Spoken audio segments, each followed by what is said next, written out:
Urdu unique world के मोसस दोस्तों, मैं हूं तस्लीम राजपूत। आप तमाम देखने और सुनने वाले दोस्तों को अस्सलाम वालेकुम। दोस्तों, आज से 150 साल पहले बर्तानिया में एक साइंटिस्ट हुआ करता था। इसका नाम जॉन नॉर्मन कोली था। इसे प्रोफेसर कोली कहा जाता था। प्रोफेसर कोली को पहाड़ों पर जाने का बहुत शौक था। ये पहाड़ों पर जाकर सर्च भी किया करता था। ये 1925 का वाकया है, जब प्रोफेसर कोली को स्काउटलैंड में एक फंक्शन के लिए बुलाया गया। स्काउटलैंड में एक पहाड़ है बैन मिकडोई। ये बर्तानिया का दूसरा ऊंचा पहाड़ है। प्रोफेसर कोली इस पहाड़ पर कई दफा जा चुका था और इसे क्लाइंब भी कर चुका था। दोस्तों, ये लोगों को इस पहाड़ के मतलब बता रहा था जब इसने एक अजीब वाकया सुनाया, एक ऐसा वाकया जिसको सुनकर लोग हैरान रह गए। दोस्तों, इसने बताया एक दफा ये इसी पहाड़ पर मौजूद था जब इसे पहाड़ पर जोरदार आवाजें सुनाई देने लगी। ऐसा लग रहा था जैसे कोई देव पहाड़ चढ़ रहा हो,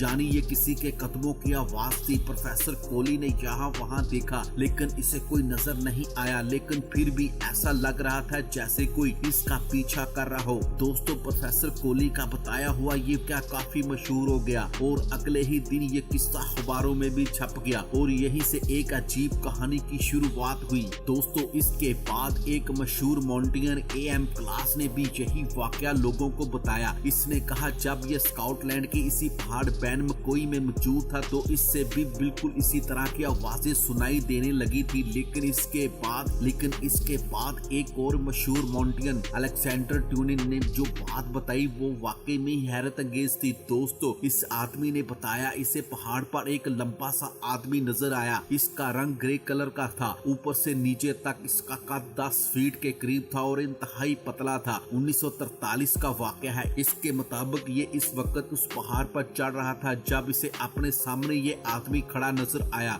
ये इसे घूर रहा था और अचानक ये आदमी इसकी तरफ भागा जैसे इस पर हमला करना चाहता था। अलेक्जेंडर ने बताया इसके पास एक गन थी और इसने फौरन इस पर गोली चला दी और ये ग्रे रंग का आदमी वहाँ से भाग गया। हैरत अंगेज तौर पर ये आदमी पहाड़ पर ऐसे ही भाग रहा था जैसे कुछ लावा हो। दोस्तों, ये सारी खबरें स्काउटलैंड और पूरे UK के अखबारों में छप रही थी और मीडिया ने जो आदमी अलेक्जेंडर को पहाड़ों पर नजर आया था दी ग्रे मैन का नाम दिया। तक 3 इंतहाई मशहूर लोग इस पहाड़ के मतलब ऐसे ही अजीब किस्से सुना चुके थे, लेकिन ये कहानियां यहाँ खत्म नहीं हुई। इसके बाद कई हैकर्स ने इस पहाड़ पर क्लाइंब करते हुए ऐसे ही अजीब वाकयात का जिक्र किया। कभी किसी को अजीब से लंबे लंबे कदमों के निशान बर्फ पर नजर आते थे और कभी किसी को अजीब सी आवाजें सुनाई देती थी। दोस्तों, हो सकता है ये हैकर हैसिनेट कर रहे हो, यानी इतनी ऊंचाई की वजह से इनको ये सब सिर्फ महसूस हो रहा हो और इसका हकीकत से कोई ताल्लुक ना हो। लेकिन अलेक्जेंडर ने तो इस आदमी को बकायदा देखने का दावा भी किया था और इसने तो इस पर गोली भी चला दी थी। हो सकता है ये आदमी बात को बढ़ा चढ़ाकर बयान कर रहा हो, लेकिन बहरहाल ये आदमी मशहूर हो गया, यहाँ तक कि अब तो कई हैकर्स पहाड़ पर जाने से डरते हैं कहीं इनका सामना भी इस आदमी से ना बढ़ जाए। आज कई लोग ये मानते हैं कि इस पहाड़ के नीचे कोई ऐसी मखलूक रहती है जो इंसानों के सामने नहीं आती और ये शायद आदमी इन्हीं में से एक है जो अलेक्जेंडर को नजर आ गया था। कुछ लोग इसको जिन कह देते हैं और कुछ लोग इसको सिर्फ नजरों का धोखा समझते हैं। इसकी हकीकत बरहर अल्लाह ताला ही जानते हैं। तो दोस्तों, कैसी थी ये वीडियो अच्छी लगी तो वीडियो को लाइक, शेयर और चैनल को सब्सक्राइब जरूर कीजिएगा। मिलते हैं अगली वीडियो तक। अपना और अपने प्यारों का बहुत सा ख्याल रखिएगा। अल्लाह हाफिज।